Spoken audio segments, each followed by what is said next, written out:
अगर शिव के मंदिर नहीं जा सकते तो अपने घर में जो शिवलिंग है उस पर जल चढ़ाओ।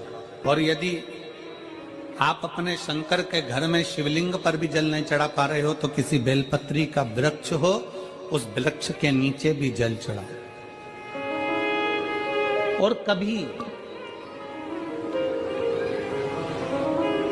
कभी मौका मिल जाए, कभी भगवान शंकर की बड़ी करुणा हो जाए, भगवान शंकर की बड़ी उदारता हो जाए, भगवान शंकर की बड़ी कृपा हो जाए, बड़ी कृपा हो जाए, भगवान शंकर जिस दिन तुम्हारे ऊपर बड़ी कृपा कर दे, किसी सोमवार को 3 नियम बना लो। जिस दिन मेरा भोले बाबा तुम पर कृपा कर दे उस दिन सोमवार का एक नियम बनाओ कि महीने का एक सोमवार मुझे ऐसा करना है, 3 नियम धारण करना है महीने के सोमवार को। पहला, सुबेरे जाकर शंकर भगवान को 1 लोटा जल चढ़ाना है। दूसरा, दोपहर के समय पर जाकर मुझे बेलपत्री के वृक्ष के नीचे एक चावल का दाना रखकर बेलपत्री की 7, 11, 21, 108, 51 जितनी परिक्रमा आप लगा सकते हो वो लगाना है।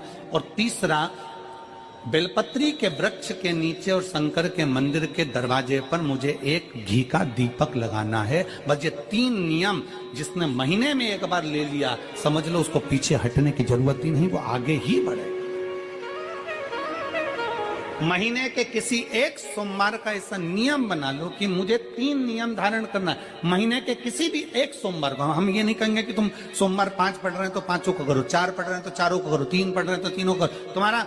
तुम तो महीने का एक सोमवार का नियम बना। और मेरी जीजियों से, मेरी बेटियों से जो विदेश में रह रही हैं, जो कहीं बाहर रह रही हैं, कहीं बड़े शहर में रह रही हैं, जो रोज मंदिर नहीं जा सकते, हर किसी महीने के एक सोमवार को भी ये नियम निर्धारण थे, तो उनसे कहेंगे कि 3 महीने में एक सोमवार का नियम बना लो। 3 महीने में नहीं बना सकते तो 6 महीने में एक सोमवार का नियम बना लो। और 6 महीने में नहीं बना सकते तो 1 साल में एक सोमवार का ऐसा नियम बना लो कि मैं साल का एक सोमवार ऐसा रहूंगी कि सुबह सोमवार के दिन मंदिर में जाकर जल चढ़ाऊंगी, दोपहर में जाकर बाबा को एक अक्षत का दाना रखकर, अक्षत का मतलब है कि बाबा मेरी दिनों दिन उन्नति करना। बेलपत्री के वृक्ष के नीचे जो अक्षत रखा जाता है वो उन्नति के लिए रखा जाता है। शंकर के शिवलिंग पर जो अक्षत रखा जाता है वो